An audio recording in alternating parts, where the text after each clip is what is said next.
Assalamualaikum warahmatullahi wabarakatuh.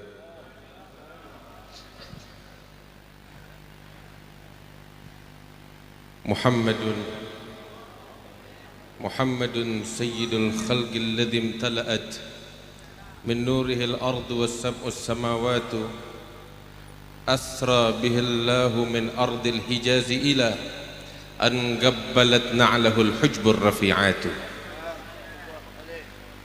ذاك الحبيب الذي ترجو عواطفه وبره الخلق أحياء وأموات.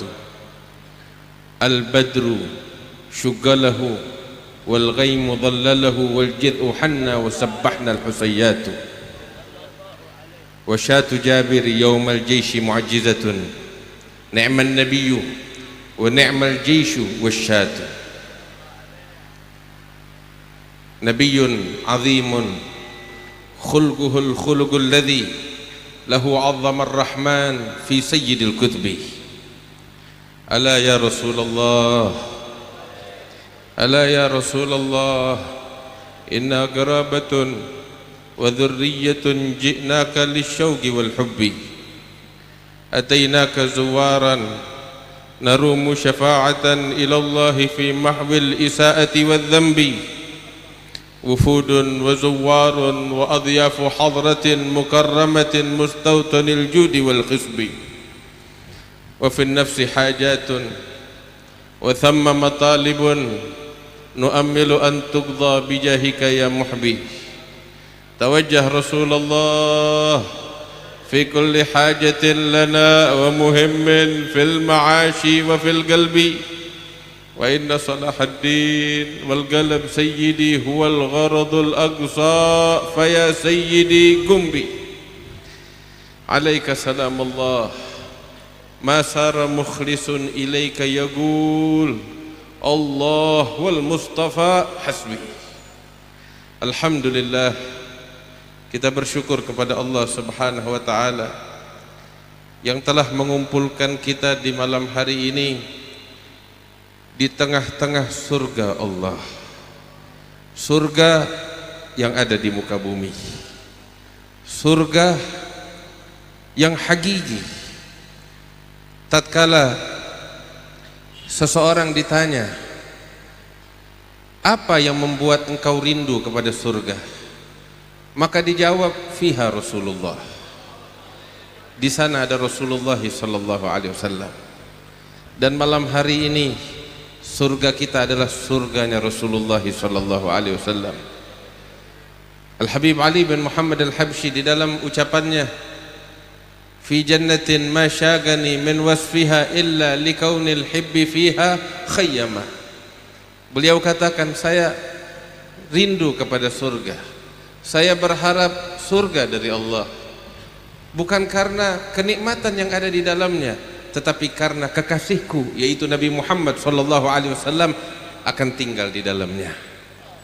Hadirin yang dimuliakan Allah Subhanahu wa taala, sungguh beruntung di malam hari ini kita sama-sama berkumpul dari sejak awal melantunkan syair-syair pujian untuk baginda yang agung Nabi besar Muhammad sallallahu alaihi wasallam. Dahulu Sayyidatuna Aisyah menceritakan tentang majalis para sahabat Rasulullah sallallahu alaihi wasallam di hadapan Rasulullah sallallahu alaihi wasallam. Kanu yatanashaduna syi'ra baina yaday Rasulullah sallallahu alaihi wasallam wa huwa yatabassam. Dahulu para sahabat Rasulullah sallallahu alaihi wasallam melantunkan syair-syair pujian mereka yang begitu indah untuk Nabi Muhammad sallallahu alaihi wasallam di hadapan beliau, dan beliau duduk mendengarkan mereka dengan senyuman manis yang indah dari Nabi Muhammad sallallahu alaihi wasallam. Hadirin yang dimuliakan Allah, malam hari yang mulia ini sungguh yang paling kita harapkan adalah senyuman manis tersebut. Senyuman manis Rasulullah sallallahu alaihi wasallam dari wajah yang bercahaya, wajah yang terang, wajah yang disebutkan oleh Allah di dalam Al-Quran, wajah yang mampu merubah kiblat dari Baitul Maqdis ke arah Ka'bah, wajah yang dinyatakan oleh Allah, laqad nara taghalluba wajhika fis sama falanwalliyannaka qiblatan tardaha. Wajah yang senantiasa dahulu dikenang oleh bangsa Arab dari sebelum kenabian hingga setelah kenabian, hingga setelah beliau hijrah, yang disebutkan oleh Abu Talib di dalam ucapannya, wa abyadun yustasgal ghamamu biwajhihi thimalul yatama ismatun lil aramili. Wajah yang putih, wajah yang bercahaya, wajah yang agung, yang dengan wajah ini kita memohon hujan dari Allah dan diturunkan hujan yang deras oleh Allah Subhanahu wa taala. Saat ini insyaallah hujan rahmat diturunkan oleh Allah di dalam hati kita. Hadirin yang dimuliakan Allah, sosok yang istimewa, sosok yang mulia. Qad khalaqahu Allahu ala ahsani surah fiha jami'ul mahasini mahsurah wa 'alaiha maghsurah. Nabi Muhammad sallallahu alaihi wasallam diciptakan oleh Allah dengan bentuk yang paling bagus, yang paling indah. Segala keindahan yang pernah diciptakan oleh Allah Subhanahu wa taala semuanya dikumpulkan menjadi satu di dalam sosok baginda Rasulullah sallallahu alaihi wasallam, dan hanya keindahan itu yang ada di dalam diri Rasulullah sallallahu alaihi wasallam, tidak ada lagi yang lain. Manusia yang sempurna yang dikatakan oleh Sayyiduna Ali bin Abi Thalib radhiyallahu taala anhu arda, ma raaitu mithlahu qablahu wala ba'dah.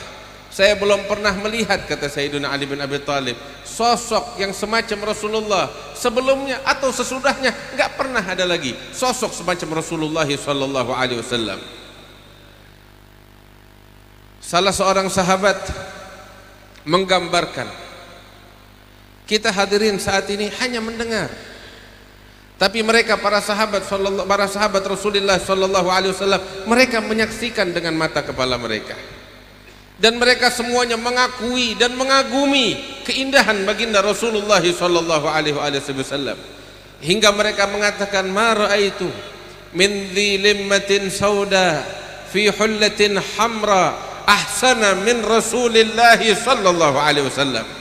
Belum pernah saya melihat seseorang dengan rambut hitamnya yang pekat, dengan pakaiannya yang ada warna kemerahan, yang lebih tampan daripada baginda Rasulullah sallallahu alaihi wasallam. Dahulu mereka juga mengatakan, man ra'ahu badihatan haba. Seseorang apabila melihat Rasulullah, menyaksikan sekilas di permukaan, mereka segan. Kenapa? Karena wibawa Rasulullah yang begitu agung. Tetapi jika seseorang telah kenal lebih dekat kepada Rasulullah, pasti akan jatuh cinta kepadanya. Wa man khalatahu ma'rifatan ahabbah. Bagaimana tidak, hadirin? Kita manusia diciptakan oleh Allah dengan sifat condong kepada keindahan. Ini sifat manusia. Setiap hal yang baik, yang bagus, yang indah, akal kita akan mendorong kita untuk condong kepadanya. Dan kita akan dapati setiap orang yang memiliki akal sehat, tatkala mengkaji sosok baginda Rasulullah sallallahu alaihi wasallam, maka sungguh dia tidak akan pernah mendapati dari Rasulullah melainkan hanya keindahan yang sempurna. Karena Rasulullah sallallahu alaihi wasallam ahsanan nasi khuluqan wa khalqah, yang paling sempurna fisiknya dan perangainya. Semua mengakui fisik Rasulullah sallallahu alaihi wasallam yang agung, yang sempurna, yang indah. Hampir setiap bagian dari fisik beliau disebut oleh Allah di dalam Al-Quran. Dada beliau, punggung beliau, jari jemari beliau, tangan kanan beliau, dada beliau, hati beliau, semua disebut oleh Allah di dalam Al-Quran. Akhlak beliau dipuji oleh Allah. Hadirin yang dimuliakan Allah, dari sejak awal kita merasakan kenikmatan, ketentraman tatkala kita melantunkan syair pujian untuk Nabi besar Muhammad SAW.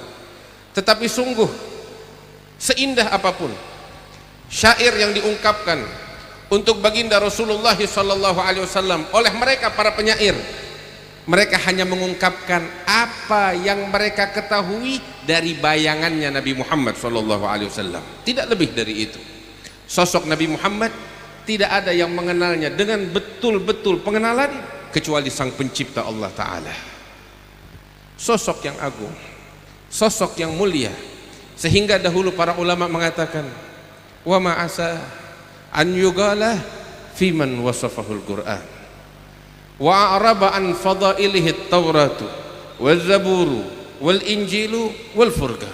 Apa yang bisa diungkapkan oleh ucapan tentang seorang sosok yang dirinya disebut dan dibanggakan oleh Al-Quran, kemuliaannya senantiasa dilantunkan dari sejak diturunkan kitab suci Taurat, kitab suci Zabur, Injil dan Furqan, yaitu baginda yang agung Nabi besar Muhammad sallallahu alaihi wasallam.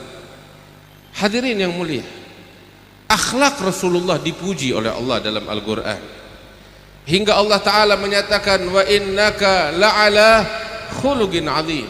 Sungguh engkau ya Muhammad berada di atas budi pekerti perangai yang agung, kata Allah Subhanahu wa Ta'ala. Budi pekerti, kita kalau memuji Rasulullah sallallahu alaihi wasallam boleh jadi kita pengikutnya, tetapi akhlak Rasulullah, budi pekerti dan perangai Rasulullah, biarkan mereka orang-orang yang tidak beriman melihat dan mengkaji, maka sungguh orang-orang yang berakal akan mendapati keindahan dari sosok baginda Rasulullah sallallahu alaihi wasallam. Tatkala Nabi Muhammad sallallahu alaihi wasallam hijrah dari kota Mekkah ke kota Madinah, saat itu tatkala para sahabat diizinkan oleh Rasulullah untuk berhijrah, mereka berangkat satu persatu ke kota Madinah, berhijrah secara sembunyi-sembunyi. Sebab saat itu orang-orang kafir berusaha untuk memadamkan cahaya Allah, untuk menyakiti, menganiaya mereka para sahabat Rasulullah sallallahu alaihi wasallam. Mereka berhijrah setelah mendapatkan izin dari Rasulullah. Setelah mereka berhijrah, tidak tersisa di kota Mekah kecuali Nabi Muhammad sallallahu alaihi wasallam, Sayyiduna Abu Bakar Siddiq, Sayyiduna Ali bin Abi Thalib, dan beberapa orang yang lemah lainnya, dan diantaranya keluarga mereka, para wanita. Saat itu orang-orang kafir tatkala menyaksikan kota Mekkah sudah tidak ada lagi dari orang Islam, mereka meyakini bahwa Nabi Muhammad pasti akan menyusul teman-temannya ke kota Madinah. Maka semua berkumpul orang-orang kafir dan sepakat untuk membunuh Nabi besar Muhammad sallallahu alaihi wasallam di malam itu dengan cara yang keji. Dikepung rumah Rasulullah sallallahu alaihi wasallam, dan setiap pemuda dari mereka yang mengepung diberikan sebilah pedang untuk menebas Nabi Muhammad saat beliau keluar dengan satu kali tebasan secara bersamaan, agar mereka semuanya ikut andil di dalam pembunuhan Nabi Muhammad sallallahu alaihi wasallam. Cara yang keji, cara yang licik. Saat itu Allah memerintahkan Nabi Muhammad untuk berhijrah. Sebelum berhijrah, beliau memanggil Ali bin Abi Thalib. Sayyiduna Ali dipanggil oleh Rasulullah, dan Rasulullah mengatakan, ya Ali, aku akan berangkat, dan engkau aku berikan satu tugas yang penting. Apa tugas yang diberikan oleh Rasulullah kepada Ali bin Abi Thalib? Ali bin Abi Thalib diperintahkan oleh Rasulullah untuk mengembalikan amanat titipan yang dititipkan oleh orang-orang kafir Quraisy kepada Rasulullah sallallahu alaihi wasallam. Ali bin Abi Thalib diperintahkan untuk mengembalikan titipan tersebut kepada mereka. Hadirin yang dimuliakan Allah, orang-orang kafir di Mekah, mereka bertahun-tahun menganiaya Nabi Muhammad sallallahu alaihi wasallam, membenci Nabi Muhammad, menghasut Rasulullah, mendengkinya, memeranginya, membunuhi para sahabatnya. Tetapi mereka apabila memiliki harta, barang berharga, emas, perak, mereka tidak mendapati tempat yang lebih aman untuk mereka titipkan harta berharga mereka kecuali kepada Rasulullah SAW. Subhanallah. Wal fadlu ma syahidat bihil a'da'u. Kemuliaan sejati adalah yang diakui oleh musuh. Mereka orang-orang kafir menitipkan barang berharga mereka kepada Rasulullah SAW. Mereka lebih percaya kepada Rasulullah SAW tatkala mereka menitipkan emas perak mereka daripada mereka percaya kepada istri mereka, anak mereka, suami mereka, ayah mereka. Mereka lebih percaya kepada Rasulullah SAW. Subhanallah. Harta berharga dititipkan oleh mereka kepada Rasulullah. Hadirin, saya kalau mau nitip barang berharga, saya nggak bakal nitip kepada orang yang saya benci. Tetapi kalau saya akan titip, kalau udah nggak ada lagi jalan, saya akan titip kepada orang yang saya benci. Nggak ada tempat yang lebih pantas kecuali di situ, ya mau nggak mau saya titipkan. Dan mereka para sahabat mendapatkan sosok Nabi Muhammad adalah sosok yang paling amanat, sosok yang terbaik. Hadirin, ketika saya titip barang berharga saya, emas saya, perak saya, uang saya miliaran, pasti saya akan menjaga hubungan saya dengan orang itu. Sebab kalau saya tidak menjaga hubungan saya dengan orang itu, bisa jadi uang saya akan dibawa pergi. Tetapi lihat, orang-orang kafir Mekah menitipkan barang berharga mereka, emas mereka, perak mereka kepada Rasulullah, dan mereka tetap mengganggu Rasulullah. Kenapa? Sebab mereka sadar betul, sekalipun mereka menganiaya Nabi Muhammad, tetap Rasulullah tidak akan mengkhianati mereka. Karena itu dengan nyaman mereka mengganggu Nabi Muhammad, menganiaya Nabi Muhammad, mendolimi Nabi Muhammad. Dengan nyaman mereka lakukan itu, padahal mereka tahu harta mereka di tangan Rasulullah. Karena mereka sadar betul Rasulullah tidak akan pernah mengkhianati mereka.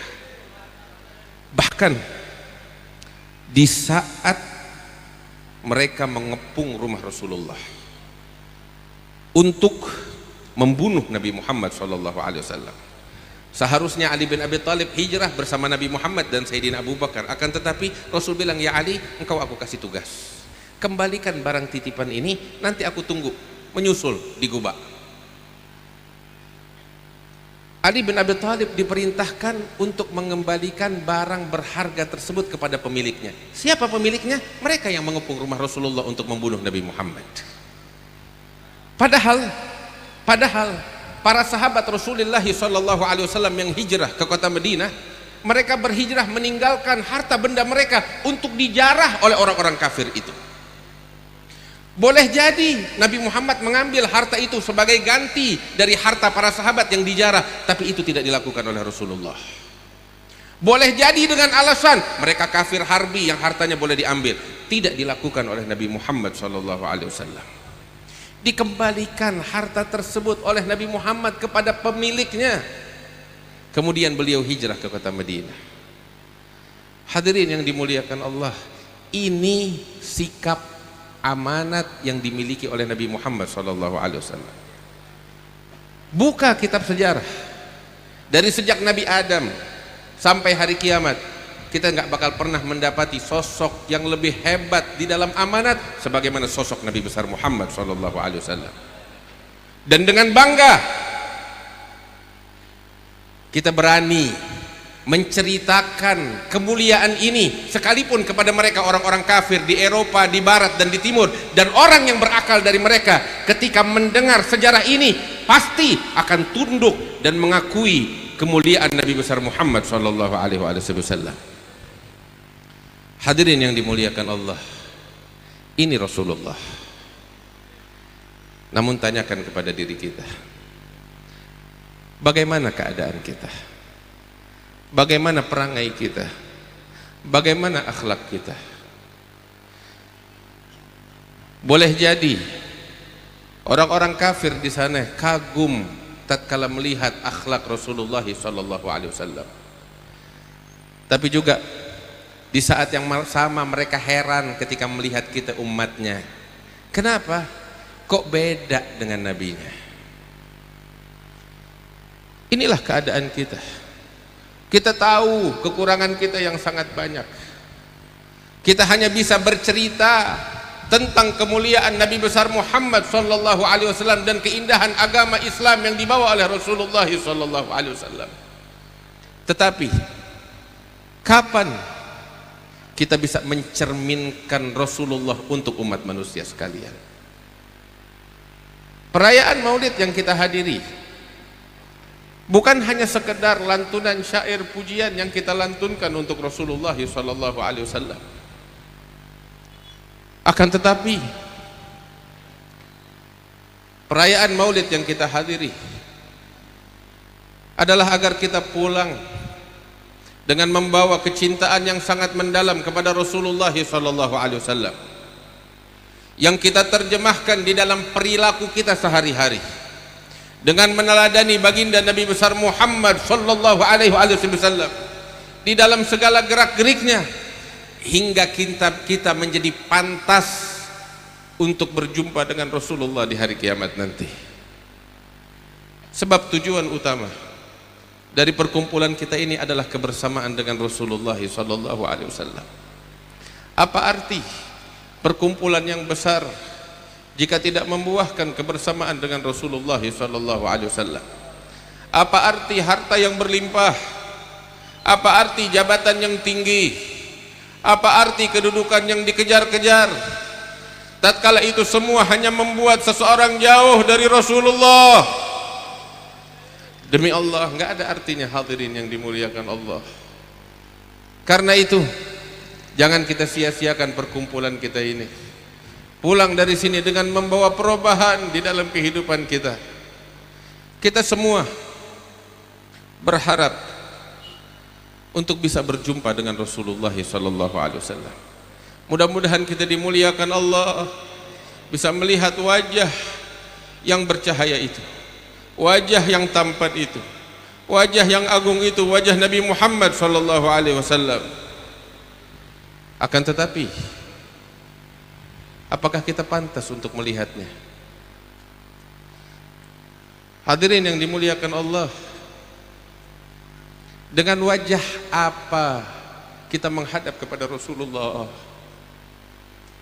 Apakah dengan wajah yang berlumuran dengan kemaksiatan?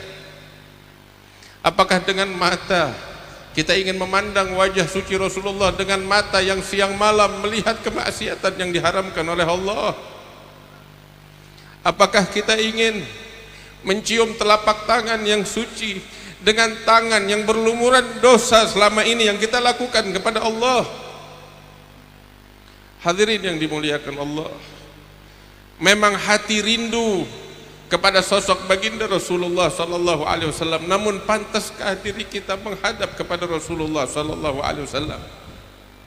Pantaskan diri kita di malam hari yang mulia ini dengan tekad untuk memperbaiki diri kita menjadi sosok yang terbaik yang mengikuti jejak Nabi besar Muhammad sallallahu alaihi wasallam. Laqad kana lakum fi Rasulillahi uswatun hasanah. Di dalam sosok Nabi Muhammad terdapat suri tauladan yang terbaik. Untuk apa kita menoleh ke kanan dan ke kiri? Kita memiliki Rasulullah sallallahu alaihi wasallam.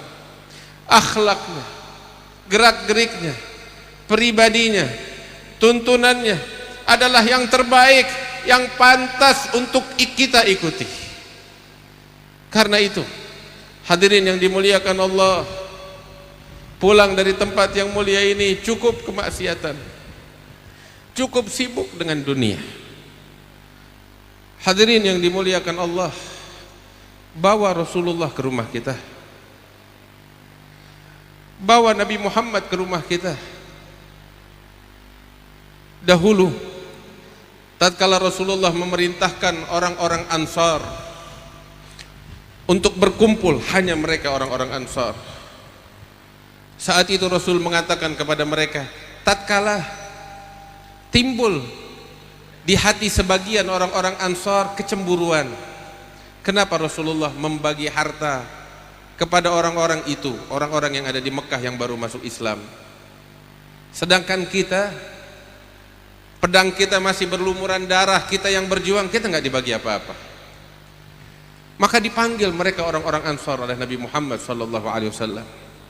Hingga Rasul mengatakan kepada mereka, amma tardun ya ma'syaral ansar an yarji'an nasu ila buyutihim bisyati wal ba'ir wa tarji'una antum ila buyutikum bi Rasulillah.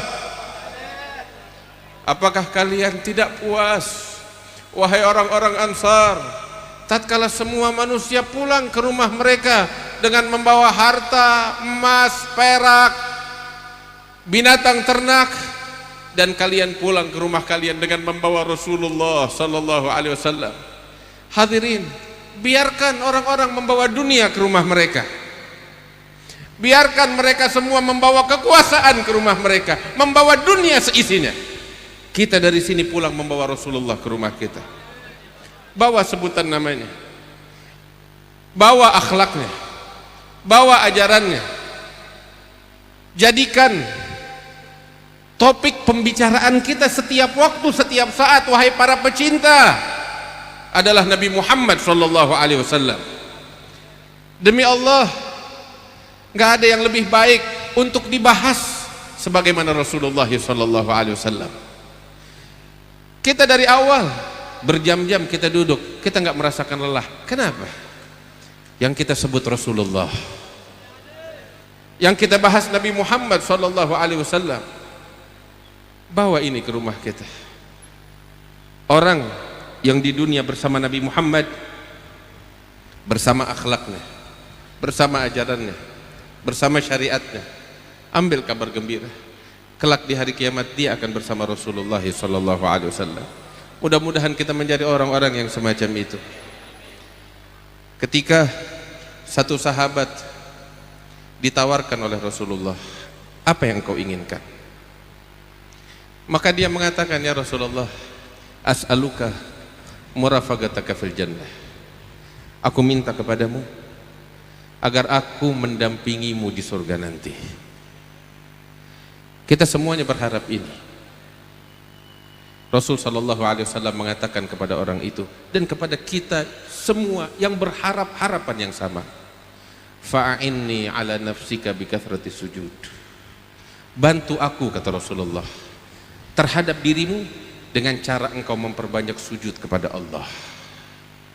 Hadirin, siapa di antara kita yang ingin kebersamaan dengan Rasulullah di surga nanti? Perbanyak sujud kepada Allah. Perbanyak sujud kepada Allah. Perbanyak sujud kepada Allah. Orang yang siang malamnya sibuk dengan dunia, sibuk dengan hal-hal yang hina, terus berharap kebersamaan dengan Rasulullah, wallah malu kita hadirin. Perbanyak sujud kepada Allah, perbanyak salawat serta salam kepada Rasulullah. Ikuti ajaran Nabi Muhammad dengan sebaik-baiknya. Jauhkan kemaksiatan yang diharamkan oleh Allah. Mudah-mudahan kita dimuliakan oleh Allah, menjadi orang-orang yang mampu mencintai Rasulullah dengan sebenar-benarnya kecintaan. Mudah-mudahan dengan perkumpulan kita di malam hari ini, kita pulang dengan membawa rahmat dari Allah, membawa pengampunan dari Allah subhanahu wa ta'ala, membawa dosa-dosa yang telah diampuni oleh Allah, yang telah dirubah menjadi pahala yang besar oleh Allah subhanahu wa ta'ala.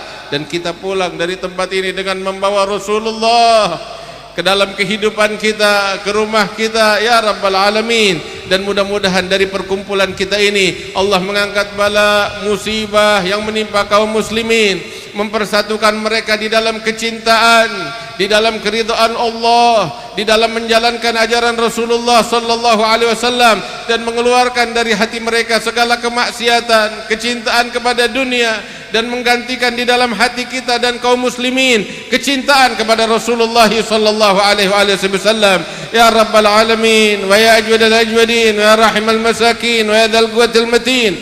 Allahumma ij'al jam'ana hadza jam'an marhuma wa tafarruqana min ba'dihi tafarruqan ma'suma, wa la taj'al fina wa la minna wa la ma'ana syaqiyan wa la mahruma, wa la tuhrimna ya Rabb khaira ma 'indak li syarri ma 'indana, fadlan wa ihsana wa judan wa imtinana ya Rabbal Alamin. dan kita minta kepada Allah agar memberikan kesehatan dan keberkahan untuk para habaib kita, para ulama kita, para guru-guru kita, para kiai kita, wabil khusus akhina ad-da'i ilallah al-Habib Salim bin Abdul Qadir al-Haddad dan segenap keluarga besar daripada Al-Habib Muhammad bin Ahmad al-Haddad. Mudah-mudahan diberikan keberkahan oleh Allah, selalu bisa membimbing kita ke jalan yang diridai oleh Allah Subhanahu wa taala. Rabbana atina fid dunya hasanah wa fil akhirati hasanah wa qina adzabannar. Wa sallallahu ala sayyidina Muhammad wa alihi wasallam. Walhamdulillahi rabbil alamin. Wassalamu alaikum warahmatullahi